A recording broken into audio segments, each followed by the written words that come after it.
Episode 221। वंश, फैसला, हिम्मत और अरशद। जल्दी ही वो डेस्टिनी विला पहुंच गए। हाल में कदम रखते ही उनकी नजर वंश पर गई, जो अपना बैग पैक करके वहां से निकलने की तैयारी में था।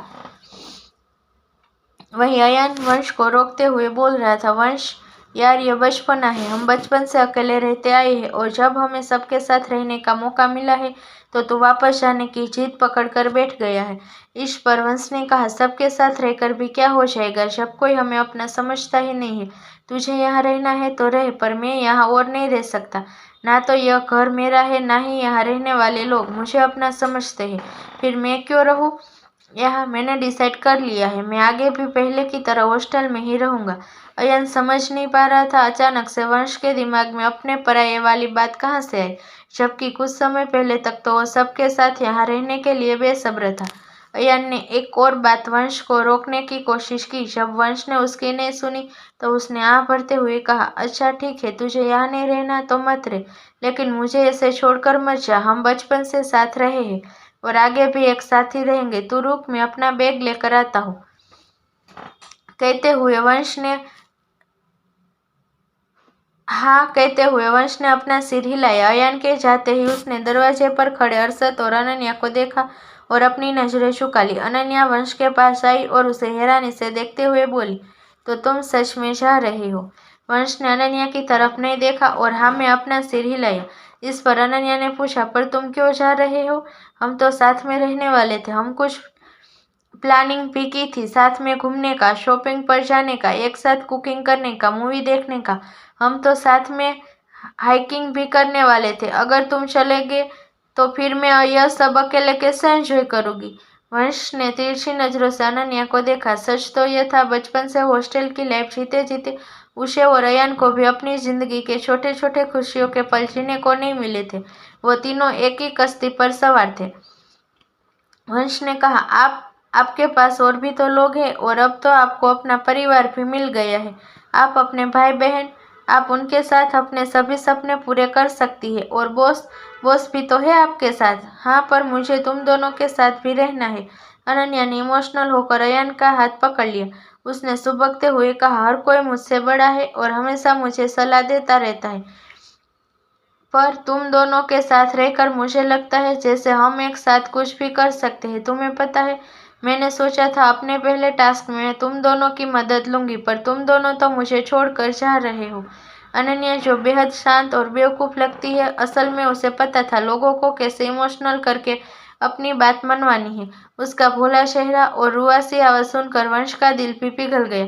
मगर अगले ही पल उसे वो स्केच याद आया जिसने अनन्या ने सबकी तस्वीर बनाई थी, बस उसकी और अयान की ही नहीं बनाई थी। उसने अनन्या का हाथ दूर करते हुए कहा, आप ये कैसी बातें कर रही हैं? आप हमारी लेडी बॉस है। आपको हम जैसे एम्प्लॉय के बच्चों के लिए इतना इमोशनल नहीं होना चाहिए।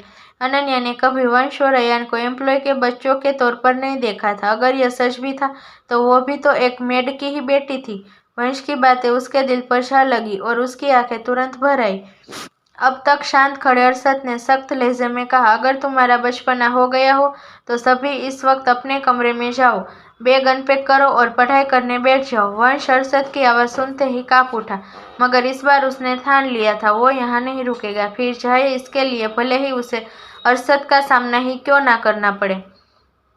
उसने अरशद से नजरें मिलाने की हिम्मत नहीं थी, इसलिए उसने सिर झुकाए ही कहा, मैं यहाँ नहीं रुकूंगा। मैंने हॉस्टल रूम की एडवांस पेमेंट भी कर दी और डेट को भी बता दिया। तो तुमने फैसला कर लिया है? कहते हुए अरशद वंश की तरफ बढ़ा। डर से वंश की धड़कनें और बढ़ गई, फिर भी उसने डरते हुए सिर हिलाया और हकलाते हुए बोला, हाँ, मैंने फैसला कर लिया है। यह सुनकर अरशद नाराज या गुस्सा नहीं हुआ, बल्कि उसने मुस्कुराते हुए वंश की पीठ थपथपाते हुए कहा, अब जब तुमने फैसला करने की समझ आ गई है तो हिम्मत आनी भी जरूरी है। मैं देखना चाहता हूँ तुम अपने फैसले को लेकर कितने कॉन्फिडेंट हो। इतना कहकर अरशद ने अनन्या का हाथ पकड़ा और उसके साथ सोफे पर बैठ गया। फिर उसने एक आदमी को इशारा किया और अगले ही पल उस आदमी ने वंश को एक गन पकड़ा दी। अनन्या को कुछ भी समझ नहीं आया, लेकिन वंश को सब समझ आ रहा था। अरशद ने 2 बार ताली बजाई और उसके लोगों ने डेस्टिनी विला के दरवाजे को कवर कर लिया। वंश का काम सिंपल था, उसे उन आदमियों से लड़ना था। अगर जीता तो वो आज़ाद हो जाएगा, और अगर वो हारा तो दोबारा कभी घर छोड़ने का फैसला नहीं ले पाएगा। अरशद ने एक टेढ़ी मुस्कान के साथ वंश से गंभीरता से बोला, तुम्हें पता होना चाहिए, एडी की दुनिया में ना तो कोई अपनी मर्जी से आ सकता है, ना ही कोई इस दुनिया से अपनी मर्जी से जा सकता है। फिर तुम तो इसी दुनिया में पैदा हुए हो। तुम्हें दूसरी दुनिया में भेजने से पहले मुझे यह श्योर करना होगा तुम वहां अकेले सर्वाइव करने के काबिल हो या नहीं। बेचारा वंश, वो भला कब इस दुनिया से जाना चाहता था, वो तो बस इस घर से जाना चाहता था। मगर अरशद ने उसके इस छोटे से फैसले को जंग के मैदान में सुलझाने का ऑर्डर दे दिया था। कमरे से बाहर आकर जब अयान ने यह सब देखा तो उसकी सांसें उसके गले में अटक गई। वो खुद से बोला, वंश बेटा, तू तो गया, अब तू अकेला ही जा हॉस्टल, मैं नहीं जा रहा तेरे साथ। यह कहते हुए अयान उल्टे कदमों से अपने कमरे में जाने लगा। तभी अरशद ने उसका नाम पुकारा, अयान। अयान के कदम जम गए। उसने डरते हुए अरशद को देखा और बोला, जी बॉस। अरशद ने उसे उंगली अपने पास आने का इशारा किया। अयान ने हाँ कहा और अपना बैग साइड करते हुए कदम आगे बढ़ाने लगा कि तभी अरशद ने कहा, अपना बैग भी साथ लाओ। बैग क्यों? बॉस ने बैग लाने को क्यों कहा? डरते हुए अयान खुद में ही बड़बड़ाए और अपने कपकपाते हाथों से बैग को पकड़ लिया। आखिर क्या करने वाला है अरशद वंश और अयान के साथ? क्या अरशद के कहर से खुद को बचा पाएंगे वंश और अयान? किसका साथ देगी अनन्या? जानने के लिए बने रहिए डेविल्स इनोसेंट लव के साथ।